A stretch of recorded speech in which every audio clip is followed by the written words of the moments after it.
Greetings, my peeps, and welcome to the All Things Basketball Podcast with your boy GD. In this episode, we will continue our player spotlight on the great Kareem Abdul-Jabbar, including his days as a Laker, the early tough days, as well as the days of wine and roses with Magic Johnson and those guys. Also, we'll cover his post-basketball career. We'll cover all the movies, the books, all that he's done post-basketball, as well as all his accolades as well. And there's a lot. So just sit back, relax, and enjoy the show.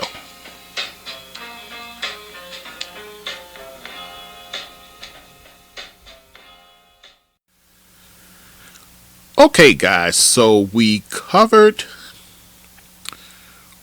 Well, we're doing the player spotlight. Let's start there. It's Black History Month, so I have 4 players lined up. So we're on Kareem Abdul-Jabbar. We covered his high school years at Powell Memorial. We covered his career at UCLA. We covered his career as a Milwaukee Buck.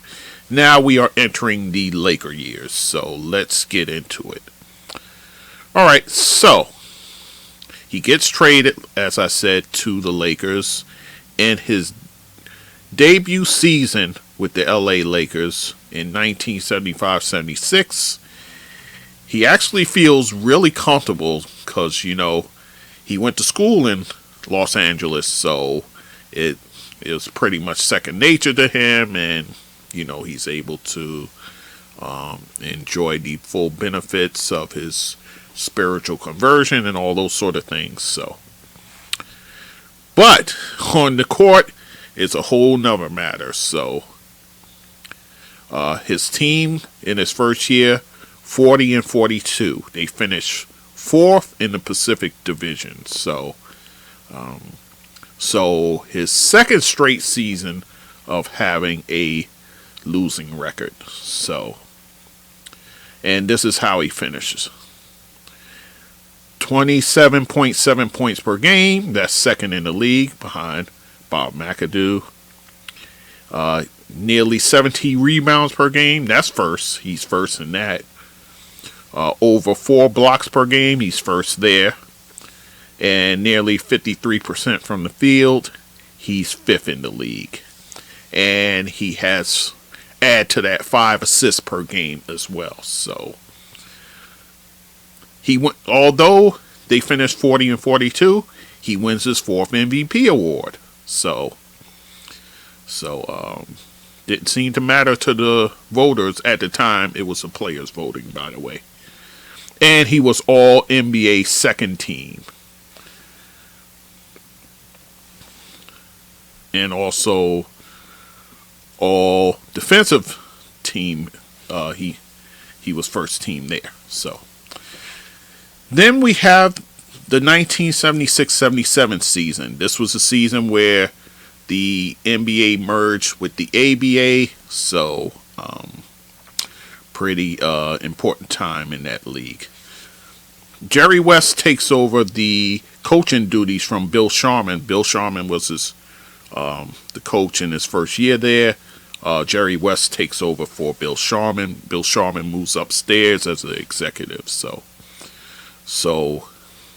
Jerry West is the coach. And they surprise everyone by finishing first in the Pacific Division, 53-29. They do lose in the Western Conference Finals, though, to Portland. 4 games.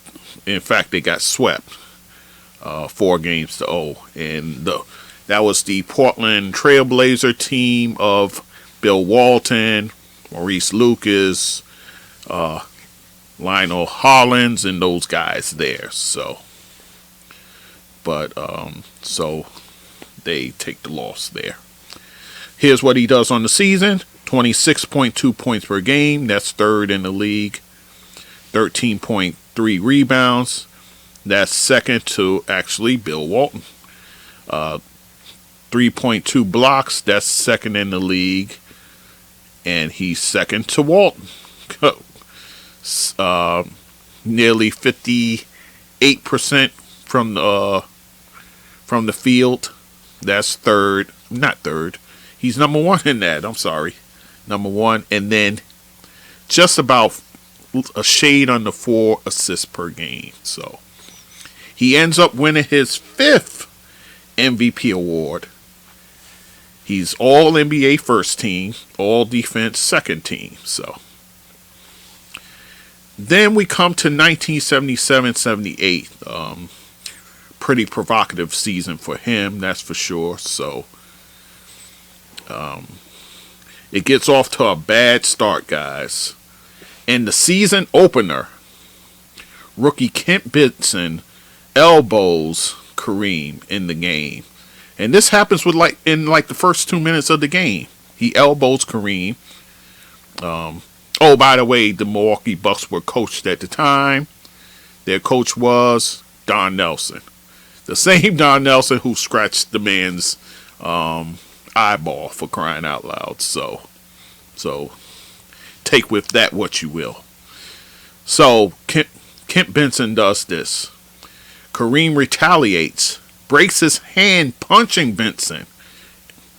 And thus, with that, he misses 20 games. He also gets fined $5,000, which was the league record at the time. And Kent Benson, he never gets suspended, but he does miss a game. I say he misses a game because of he was on the injured list with a bruised ego, but I digress. But yeah, never misses a game. So he misses those first 20 games, and the team goes, of course, including the game that he missed, the first game, 8-13 without Kareem. Overall, they finished 45-37, which was fourth in the Pacific Division. So, and this is the year he misses the All-Star game for the first time in his career, because he missed those 20 games. And what does he do in light of that news taking place? Here's what he does. 39 points, 20 rebounds, 6 assists, and 4 blocks against the Philadelphia 76ers. And then his next game, 37 points and 30 rebounds against the New Jersey Nets. So, needless to say, Kareem was pretty worked up about missing the All-Star game. So, and nonetheless, so he misses it. Here's what he does on the season, guys. 25.8 points per game. That's 4th in the league. Nearly 13 rebounds. 7th in the league. His 3 blocks is 2nd in the league. 55% from the field. That's 4th. And 4.3 assists per game as well. He's all NBA and all defensive. He's on the second team this go around. So 1978-79, he goes 47-35. They finish 3rd in the Pacific Division. They lose to the Seattle Supersonics in the Western Conference semifinals, 4-1. So they're back to winning now, but abbreviated finishes in the playoffs. So for the season, he averaged 23.8 points per game. That's 8th in the league. His 12.8 rebounds is 3rd in the league. His 4 blocks per game, 1st. And he shoots at 57.7% from the field. That's 2nd in the league. And he averages a career high 5.4 assists per game. So he's all NBA second team, but all defensive first team. So that's that season. 1979 and 80. This is the year, the arrival of Magic Johnson And also, they bring in a new coach because Jerry West steps down. So they bring in a new coach. They tried to get Jerry Tartaglia, but if you watch the documentary on Hulu, Legacy, you'll see the whole Jerry Tartaglia story. It's pretty amazing story. But yeah, Jerry Tartaglia stays at UNLV. He was coaching them at the time. So in comes Jack McKinney. And then after 14 games, they lose Jack McKinney. He has a biking accident, which left him pretty much in a coma. In comes Paul Westhead. The team overall goes 60-22, which is first in the Pacific Division. Let me tell you what he does on the season, then we'll talk about the playoffs. 24.8 points per game. That's 6th in the league. His 10.8 rebounds. That's 8th. 3.4 blocks. That he leads the league in that. 60.4% from the field. That's 2nd in the league. He's 2nd to Cedric Maxwell of the Boston Celtics, and he averaged 4.5 assists per game. He gets named All NBA and All Defense first teams. So, and then he wins his 6th MVP award, and he wins that at the age of 33. And oh, by the way, that is his final MVP award that he wins. This is about the time I started watching NBA basketball, so all this stuff I pretty much remember taking place. In the playoffs, they end up winning the championship against the Philadelphia 76ers of Julius Erving, Darryl Dawkins, Maurice Cheeks, and those guys there. They win that 4-2. In that series, Kareem was absolutely unstoppable. 33.4 points per game, 13.6 rebounds, 4.6 blocks per game. He sprains his ankle in Game 5, a game in which he scored 40 points, 15 rebounds, and 4 blocks. He sprained it like in the 3rd quarter, I want to say, and then he left the court and then he came back and finished the game on the sprained ankle, but he couldn't go for Game 6. Thus, in comes Magic Johnson, who we know ends up playing center in that game and has an absolutely fantastic game. I'll do a player spotlight on Magic in the future, of course, but yeah, so, and then Magic ends up getting the Finals MVP award. Everybody said if Kareem was healthy, that would be another Finals MVP to put on his mantle, but that wasn't to be. But you know something? Kareem was absolutely happy that his team was able to seal the deal.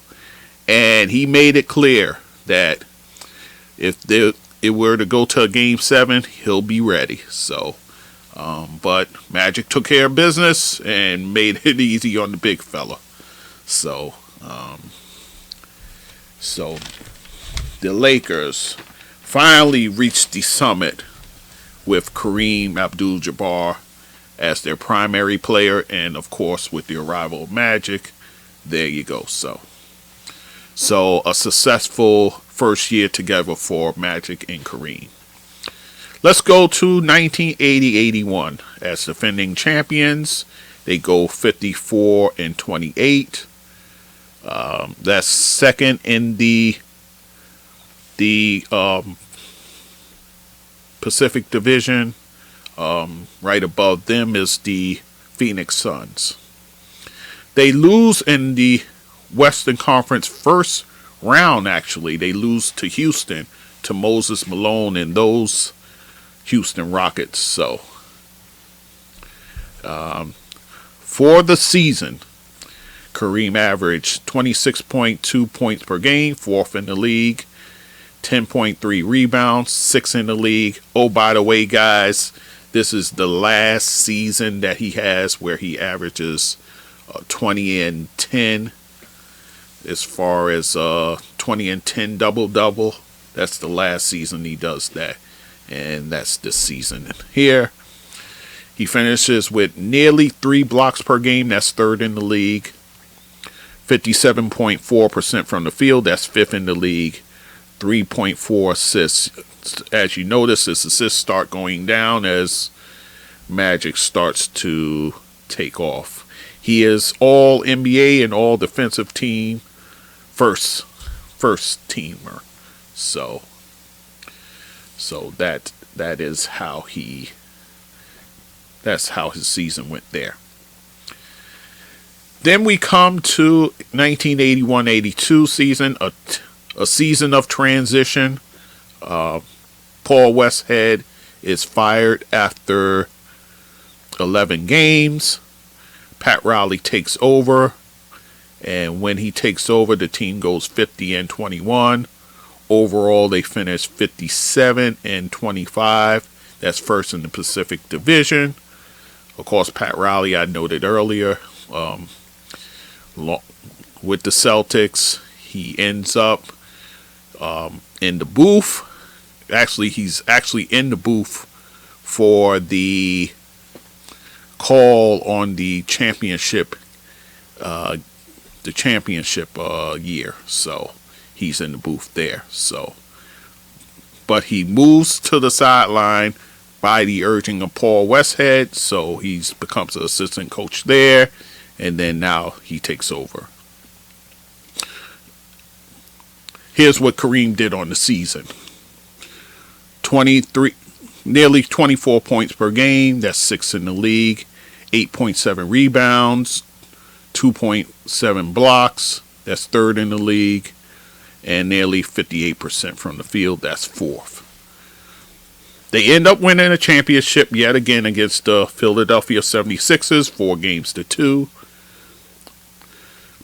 Kareem did deal with migraines throughout that series, so they were pretty bad migraines. So he only averaged 18 points, along with 7.7 rebounds, 3.2 blocks. So, but in any event, the team was able to persevere nonetheless. So, the next season, 1982-83, they finished 58-24, first in the Pacific Division. However, they did lose in the finals to the Philadelphia 76ers. They made the big transaction in the offseason. They brought in Moses Malone as a free agent, and that is what put Philly over the top. So, and in that series, actually, Kareem had a pretty good series, but the team couldn't prevail. 23.5 points per game, 7.5 rebounds, and over 2 blocks. So, on the season, 21.8 points per game, 7.5 rebounds, 2.2 blocks. That's 7th in the league. 58.8% from the field, 4th in the league. And he finishes NBA second team. So, and then we move on to 1984. This was a season of high highs and low lows. They would lose to the Celtics in the finals, 4-3. So this would put their losing streak to the Celtics right at 8 straight final losses to the Celtics. But Kareem does in this season break Wilt Chamberlain's all-time scoring record. He does it in Game 76 on April 5th, 1984. And he does it at the Utah Jazz.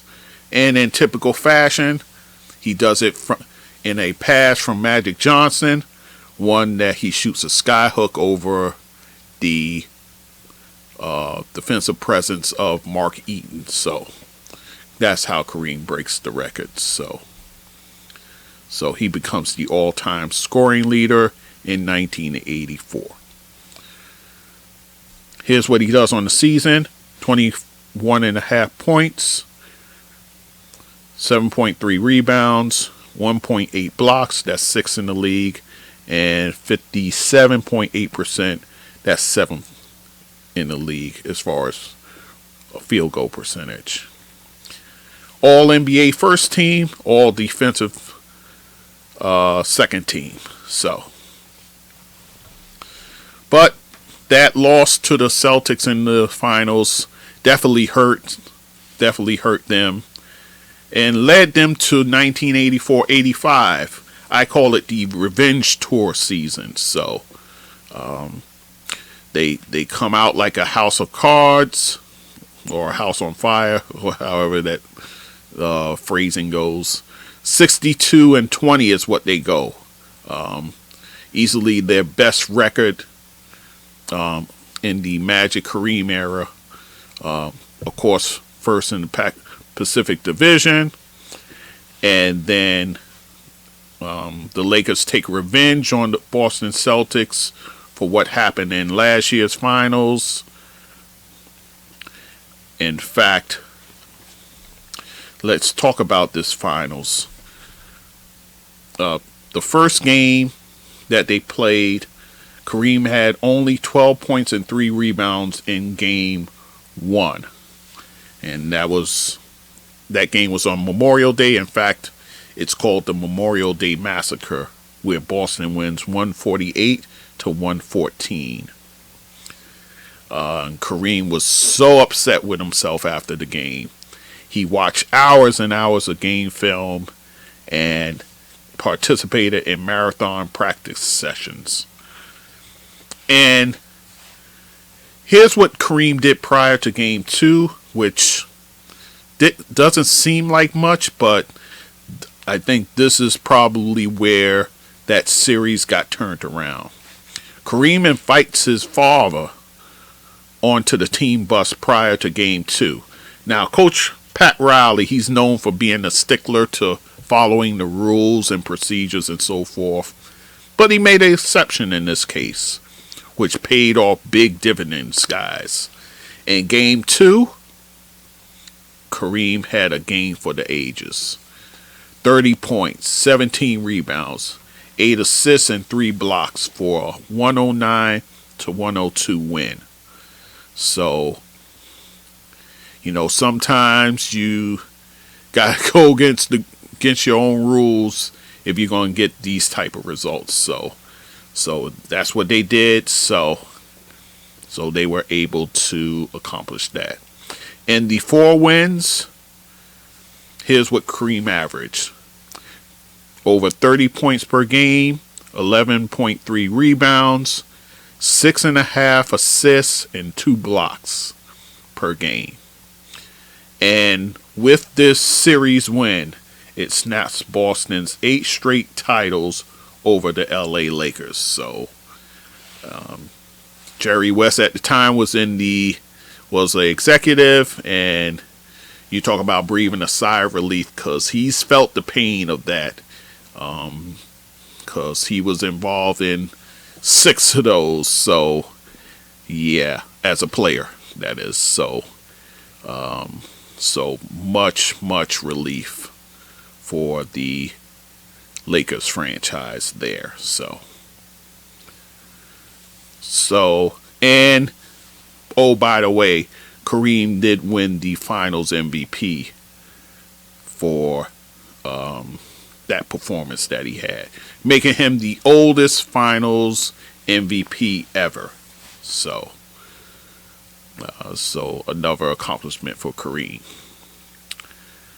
Now in his 1985-86, they repeat what they did in the previous season, 62-20, finishing first in the Pacific Division. Oh, by the way, that's Kareem's 17th season in the league, which breaks the record held by Dolph Schayes, John Havlicek, Paul Silas, and Elvin Hayes. So he passes all those guys with his 17th season. In the playoffs, though, they lost in the Western Conference Finals to the upstart Houston Rockets, this time with Akeem Olajuwon, Ralph Sampson, those Twin Towers there. So they lose 4-1. Kareem on the season, 23.4 points per game. That's 9th in the league. Over 6 rebounds. So you see the rebounding numbers starting to dwindle. 1.6 blocks. He did shoot it 56.4% from the field. That's 7th in the league, and 3.5 assists. He does get named All NBA first team, so he makes that for what is the very last time. So in his 17th season, he gets named All NBA first team. So 1986-87, by far their best record. The Magic Kareem Lakers, 65-17. That's first in the Pacific Division. And they win the championship yet again. Against Boston, 4-2. This is a year, oh, by the way, Kareem adds about 13 to 15 pounds of more muscle to deal with the young centers in the league. By this time now, you have a young Patrick Ewing in the league. You have Olajuwon establishing himself, just to name a few of the centers that started to sprout in the league. So, and in that finals, by the way, Kareem averaged 21.7 points per game, 7.3 rebounds, 2.5 blocks. So, on the season, 17.5 points, 6.7 rebounds, a little over a block per game, and 56.4% from the field. That's 5th, guys, in the league. So he plays 2 more seasons, guys. 1987 and 88. His team goes 62-20, first in the Pacific Division, and they win another championship. This time against the upstart Detroit Pistons, 4-3 in a grueling series. One in which saw Isaiah Thomas injure his ankle, and he ends up playing on one leg in that game 6, and then game 7 the Lakers just took over and won the series. Kareem only averaged a little over 13 points per game and 4 rebounds per game in that series. On the season, 14.6 points per game, 6 rebounds, over 1 block per game, 53.2% from the field. And after that victory in the finals, Kareem announces that next year is going to be his last one. So he announced that after game 7 of the finals. So 1988-89 starts the retirement tour for Kareem Abdul-Jabbar. The team goes 57-25, first in the Pacific Division again. So only once in the Kareem Magic Lakers seasons that they did not finish first in the Pacific Division.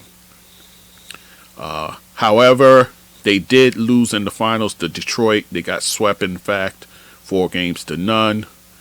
Kareem in that series, 12.5 points per game, 6.8 rebounds, and 1.8 steals per game. So on the season, over 10 points per game, 4.5 rebounds, over a block per game. And for the first time in his career, he shot it under 50%, 57.5% from the field. So, and throughout the retirement tour, he received gifts in every arena, from a rocking chair to a yacht with Captain Skyhook on it to a Persian rug. And then in his final home game versus Seattle, all his teammates wore goggles in tribute to their captain, Kareem Abdul-Jabbar. So guys, that is his career there.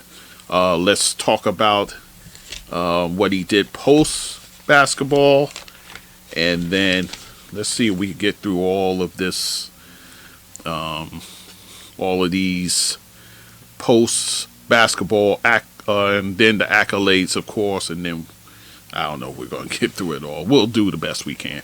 All right, so leaving the game, he held the all-time record for scoring, games played, and minutes played. I'll get into all that, all the numbers and so forth later. So, after his career in basketball, 6 years later in 1995, he starts to become interested in coaching, and he got assistant coaching jobs with both the LA Clippers as well as the Seattle Supersonics. So he tried his hand there. He actually became a head coach in the USBL for the Oklahoma Storm, and he actually won the championship for them in 2002. Prior to that, he served as a volunteer coach on a Indian reservation in White River, Arizona, and this was in 1998. So some strange times there, but that's how much he wanted to coach, that he was willing to take a volunteer position on a Indian reservation.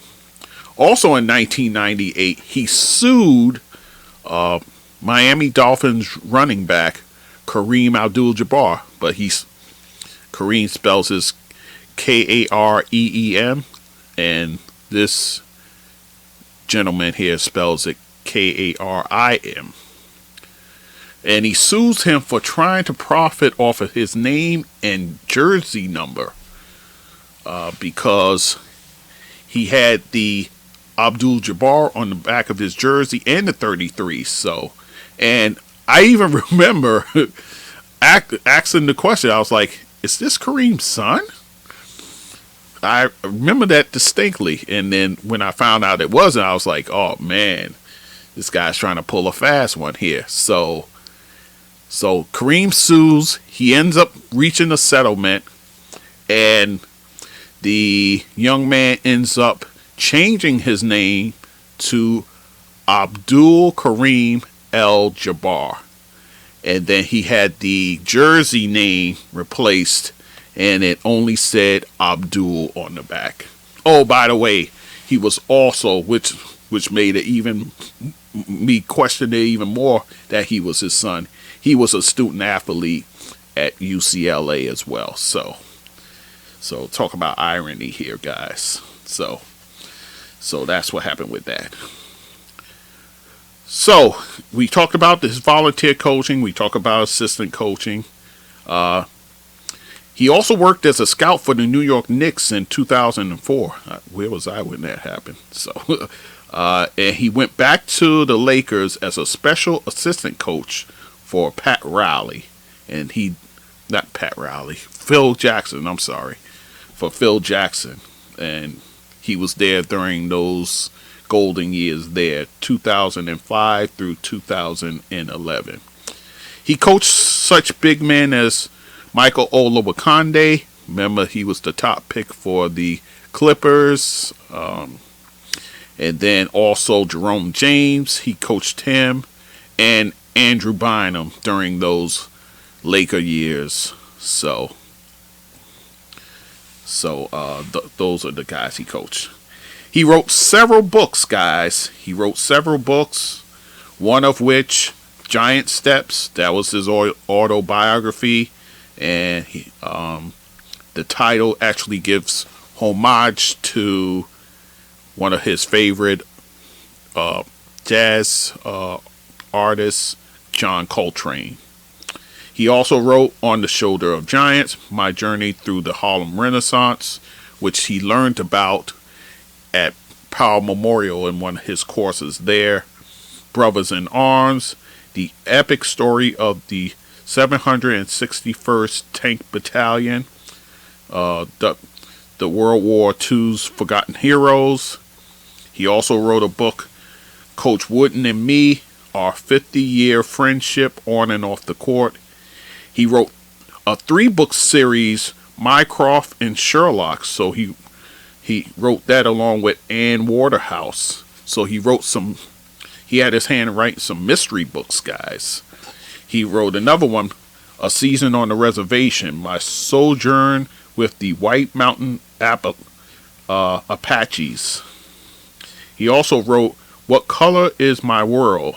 The Lost History of Black Inventors. So he wrote a book on black inventors, something that gets lost on us. You'd be surprised all the daily things that we use that were actually made by black inventors. So, Becoming Kareem, growing up on and off the court. And he also wrote Profile in Black Courage and several audiobooks as well. So, acting. He first appeared in a movie called Game of Death in 1972, although it wouldn't be released until 1978. And in that he played martial artist Hakeem as Bruce Lee went through the tower there. He faced 3 opponents, one of which was Kareem Abdul-Jabbar. So, and of course, this is attributed to his study of the martial arts, which we talked about in the previous episode. So, he also appeared in The Fish That Saved Pittsburgh in 1979. That's the movie with Julius Erving. He plays for the team where everybody has the same zodiac sign. Pretty good movie if you're ever able to get to watch it. If you're a basketball fan, you'll love it because it's a ton of cameos in there, and Kareem is among those. Airplane, 1980, and one of the most memorable scenes in that movie, him in the cockpit with Peter Graves, and the kid comes and gives him flack. Well, he says his father doesn't think he plays all that hard, and then he gives that famous speech there. So his character, Roger Murdoch, really gives it to the kids. So another one of those classic comedies back in 1980. Fletch, he appears in that.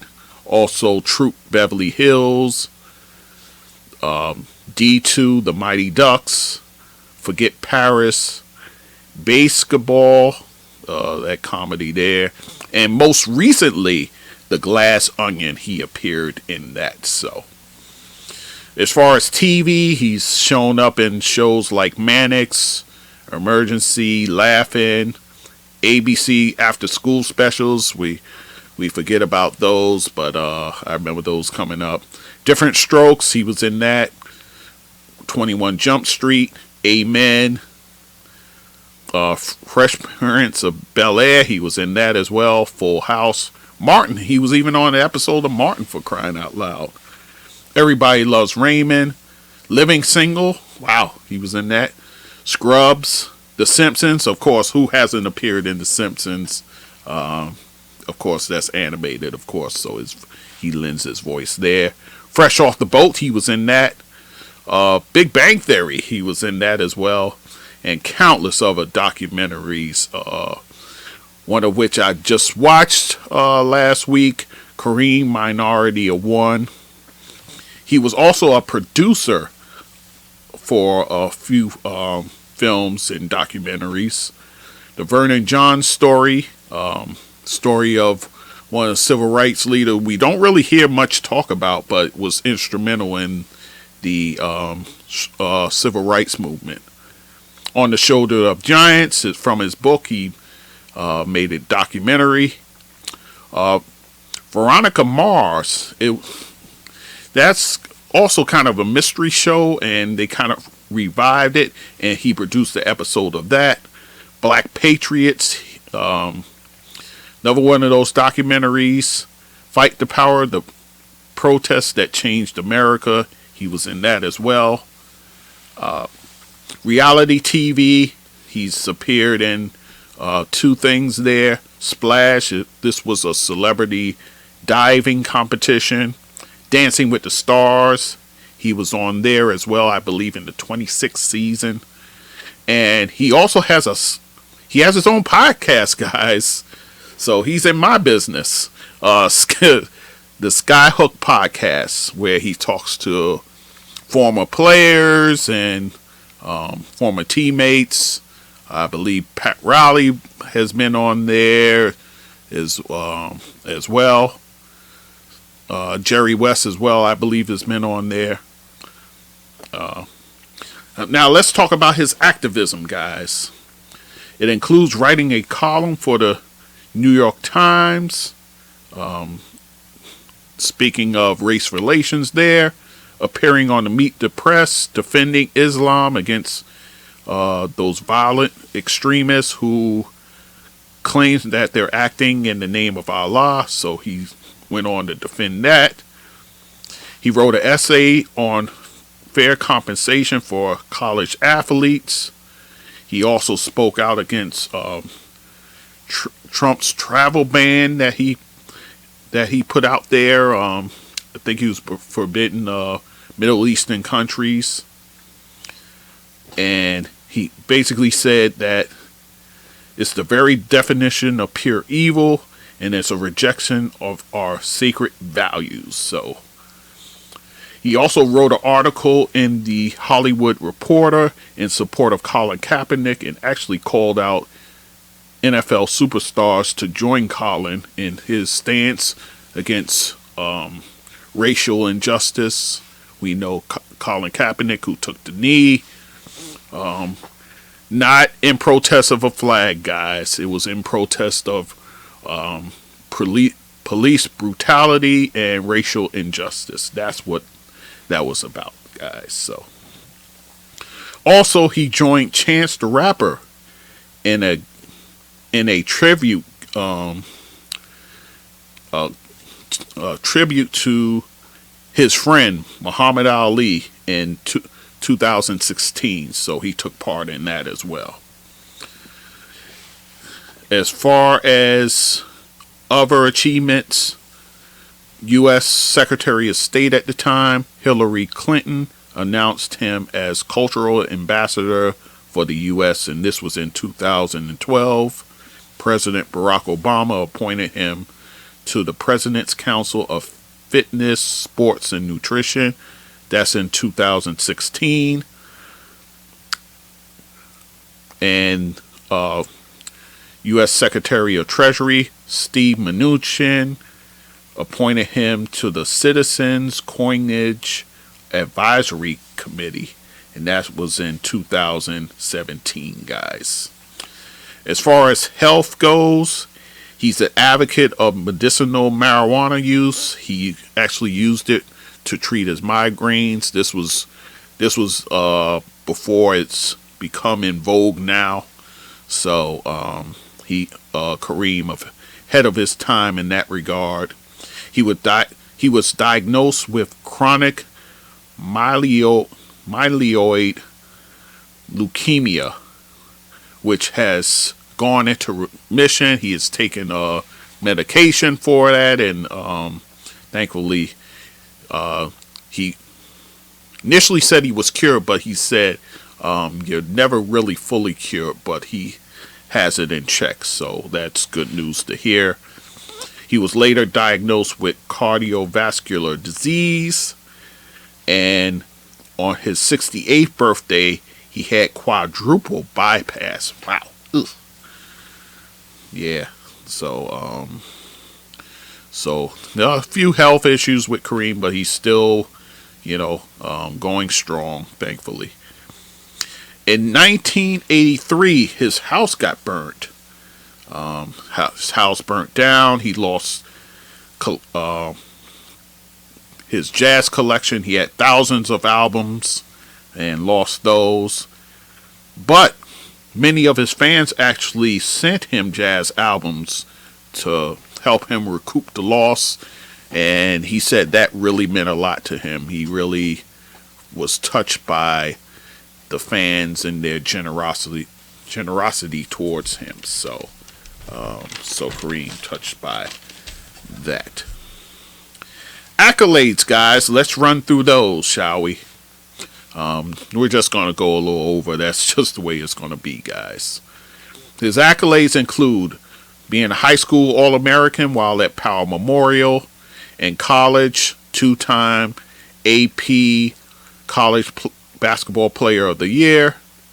2-time Oscar Robertson Trophy winner. 2-time UPI College Basketball Player of the Year. 3-time consensus First Team All-American. 3-time NCAA Champion. 3-time NCAA Tournament Most Outstanding Player. Naismith College Player of the Year. 3-time First Team All-Pac 8. So that's all his college accomplishments, guys. Let's look at his pro accolades. Rookie of the Year, he got that. 19-time All-Star out of 20 years. Very good. He only missed the 1 year with the way he injured his hand with that disgrace of a player, Kent Benson. 15-time All-NBA. 10-time First Team. 5-time Second Team. 11-time All-Defense. 5 times First Team. 6 times Second Team. 6-time NBA MVP. 6-time champion. 2-time Finals MVP. 4 times he led the league in blocks. 2 times he led the league in scoring. 1 rebounding championship. 1 field goal percentage championship. He was Sports Illustrated Sportsman of the Year in 1985. He's first in all-time points scored. He's about to be passed by LeBron shortly. He's first in games played. He's first in minutes played. He's third in total rebounds, behind obviously Wilt and Bill Russell. He's third in total blocks. Mind you, total blocks was recorded his 4th year in the league, so that's pretty good. So he's third in career blocks.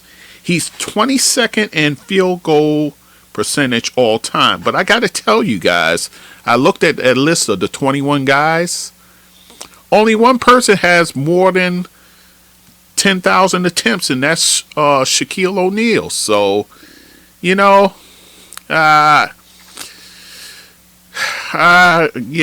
I don't know how much credence I put into the other guys, but I say you got to have at least 10,000 attempts in your career before I can even pay attention to that. So, but nonetheless, he's 22nd. What can you do? He was named to the 35th anniversary team in 1980, the 50th anniversary team in 1996, and then the 75th anniversary team in 2021. He's a Naismith Basketball Hall of Famer. He was named there in 1995. National Collegiate Basketball Hall of Fame. He got there in 2007. He's won the Double Helix Award, which recognizes activism and cancer awareness, bringing light to the research and so forth. And he got that in 2011. An honorary degree he got from New York Institute of Technology in 2011 as well. He won the Presidential Medal of Freedom. President Barack Obama gave him that in 2016.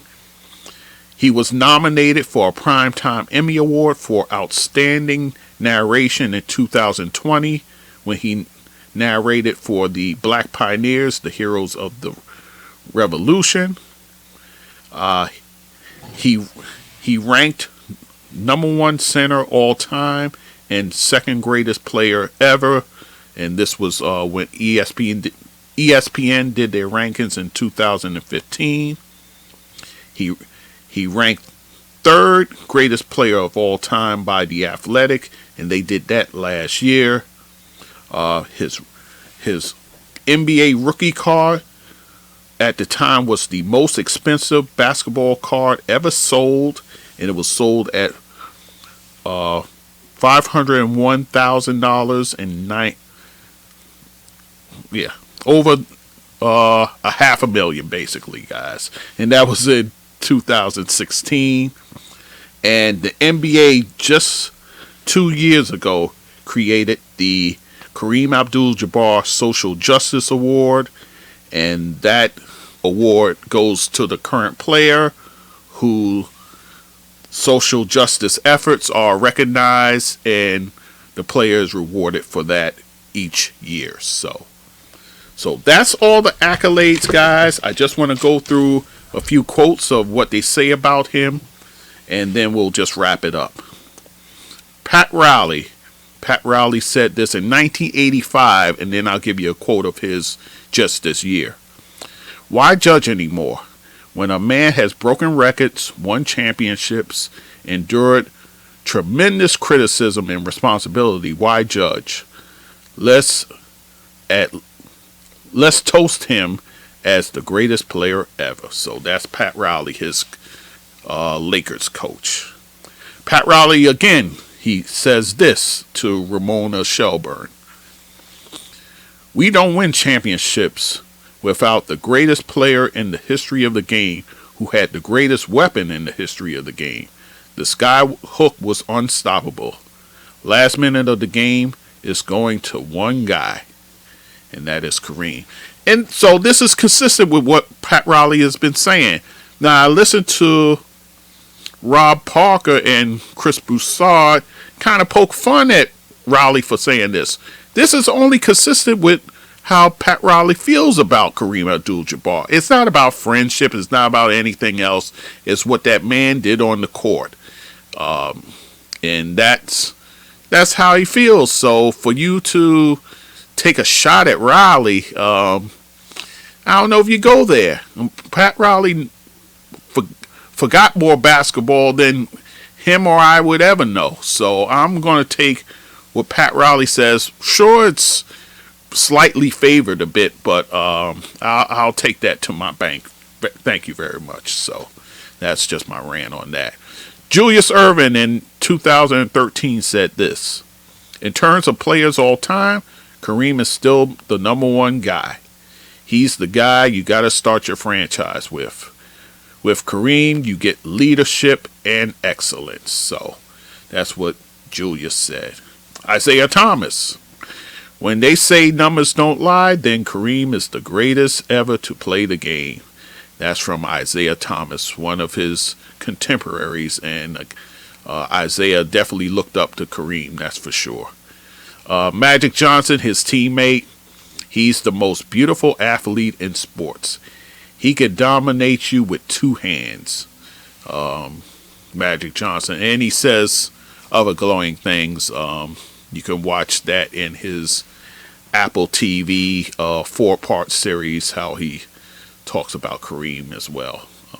He has great respect for him. Kenny Smith of the Inside the NBA guys. Kareem and Tiny Archibald were his idols growing up. And he was the only player Kenny Smith was in awe of when he stepped on the court. So Kenny Smith with a high regard for Kareem Abdul-Jabbar. Grant Hill says how deadly his hook shot was. Surprised more big guys didn't try to do that shot. So Grant Hill giving props where props is due. Dominique Wilkins also says the sky hook was the most unguardable shot. Scottie Pippen said this of Chicago Bulls fame: "You can't guard against Kareem's sky hook. Seen guys do jump hooks, but not sky hooks. One of the greatest scorers in the game." That's what Scottie says. Michael Cooper, another teammate of Kareem's. Kareem's the greatest and his favorite player of all time. That's what he says. Bill Walton, who followed Kareem at UCLA, who's always had a great respect for Kareem. Kareem's the greatest player I've ever played against by far. So Hakeem Olajuwon also called Kareem the greatest. And then Chris Webber had this to say about him: "Every team needs an anchor. And for those Laker teams, he was their anchor. When Showtime basketball slowed down, they went to Kareem. He was just the stabilizer and the foundation of that whole franchise and dynasty." So that is from Chris Webber, Hall of Famer, and also did some analyst work as well. So Chris Webber giving his take on Kareem. So that is it, guys. So we went kind of long with this episode, but that's okay. That's all right. Sometimes you got to go there. So, but again, we want to salute Kareem Abdul-Jabbar. And let me add this as an aside. I know they say, with LeBron approaching this record and so forth, they don't really have a relationship, so to speak, but in a lot of ways, they're both really more alike than what they think. Kareem had a lot of pressure on him as a high school basketball player. LeBron did as well. LeBron didn't have to deal with the college aspect like Kareem, but in terms of play on the court, both guys are as solid as they come. When it comes to social justice, both guys are well aware of what's going on in the world and not afraid to speak out on those matters. So they're a lot more alike than they are different. So I just wanted to say that. And I believe it's possible that he'll break it this week. I was saying this to my son-in-law that I think he should probably break it on the floor at home in LA. And it's possible he's able to do that if he scores under 36 against the Pacers in his next game. So we'll see what happens there. But yeah, I believe he'll be there. I think any way you slice it, he'll be there. He'll be close by. He'll be there to congratulate LeBron and give him his flowers. And you got to remember, guys, he held this record for 1984. We are in 2023. So nearly 40 years he held this record. So to let it go is kind of taking, I don't want to say take away from your legacy, but just taking something from what you can hang your hat on. But he held it for a long time. Records are made to be broken. So I'm sure with all this talk now about him, maybe we could come to realize and appreciate what he brought.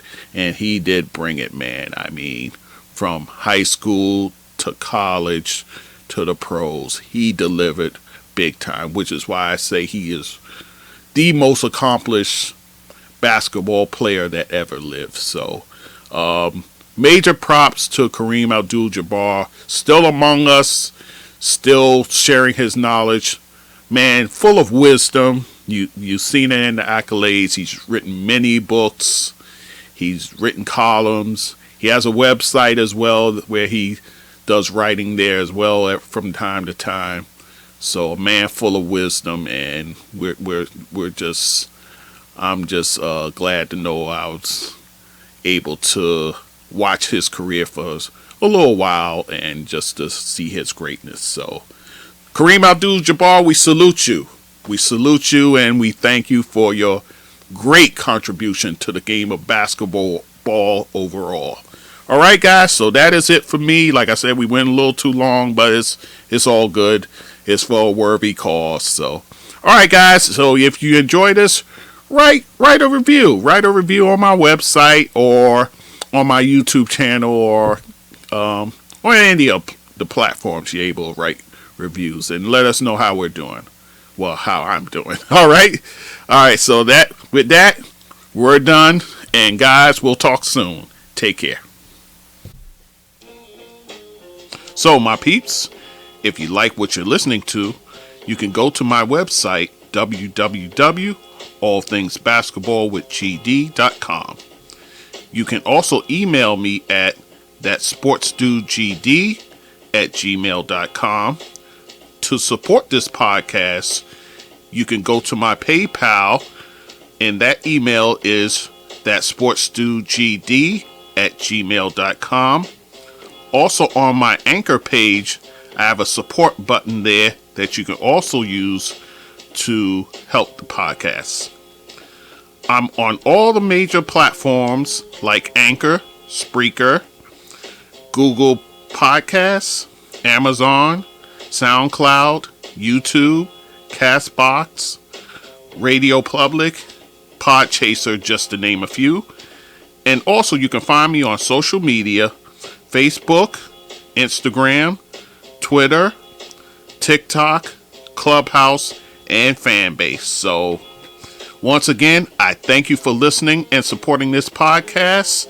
And take care and be safe.